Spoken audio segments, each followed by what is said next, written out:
നാട്ടിൽ ഒരുപാട് കാര്യങ്ങൾ നടക്കുമ്പോൾ അതിലൊക്കെ അഭിപ്രായം പറയുന്നവരെ നമ്മൾ കാണും. എന്നാൽ കൃത്യമായ നിയമവശം ചൂണ്ടിക്കാട്ടി ഓരോ പ്രശ്നങ്ങൾക്ക് പരിഹാരമുണ്ടാക്കുന്ന ചിലരും ഉണ്ടാകും നമുക്കിടയിൽ. അങ്ങനെയുള്ള പ്രശ്നപരിഹാരത്തിനുള്ള വേദിയിലേക്കാണ് ഇനി കാണാം note the law point with Athira T.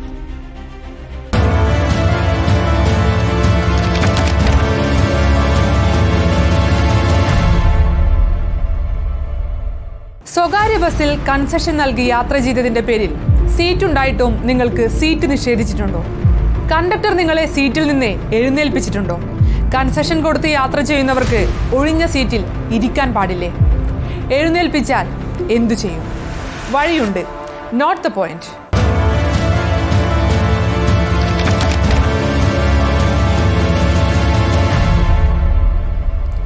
Concession നൽകി ബസ്സിൽ യാത്ര ചെയ്തവരായിരിക്കുമല്ലോ നമ്മളിൽ ഭൂരിഭാഗവും. സീറ്റ് നിഷേധിക്കപ്പെട്ട അനുഭവം പലർക്കും ഉണ്ടായി കാണും.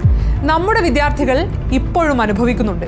കുട്ടികൾ മാത്രമല്ല, കൺസെഷൻ നൽകുന്ന മുതിർന്നവരും പലപ്പോഴും നിന്നാണ് യാത്ര ചെയ്യുന്നത്. ഇരുന്നാൽ കണ്ടക്ടർ എഴുന്നേൽപ്പിച്ചു വിടുമോ എന്ന ആശങ്കയാണ് കാരണം. എഴുന്നേൽപ്പിച്ച അനുഭവവും ഉണ്ടാകും പലർക്കും. ഇങ്ങനെ ഒരു സാഹചര്യത്തിൽ നമുക്ക് എന്ത് ചെയ്യാൻ കഴിയും?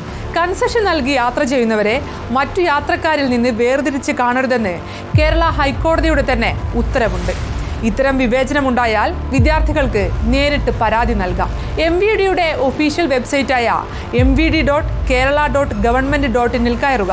ഈ ഓപ്ഷനിൽ ക്ലിക്ക് ചെയ്താൽ കേരളത്തിലെ മുഴുവൻ ജില്ലകളിലെയും RTO ഓഫീസർമാരുടെ നമ്പറുകൾ കാണാം. ഈ നമ്പറുകളിലേക്ക് വാട്സപ്പ് മെസ്സേജ് അയച്ച് പരാതിപ്പെടാം. നടപടിയെടുക്കും.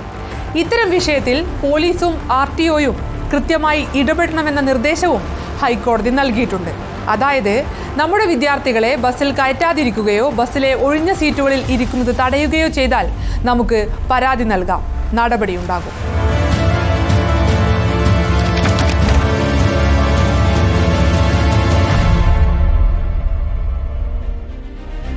അതാണ് പോയിന്റ്. അപ്പോൾ സ്കൂളും കോളേജും ഒക്കെ തുറക്കുമ്പോൾ ബസ്സിൽ കയറി കഴിഞ്ഞാൽ സീറ്റ് ഉണ്ടെങ്കിൽ ധൈര്യമായിട്ടിരുന്നോളൂ. ആരും എഴുന്നേൽപ്പിക്കില്ല. കാരണം നിയമം ആ ഇരിക്കുന്ന വിദ്യാർത്ഥിക്കൊപ്പമാണ്.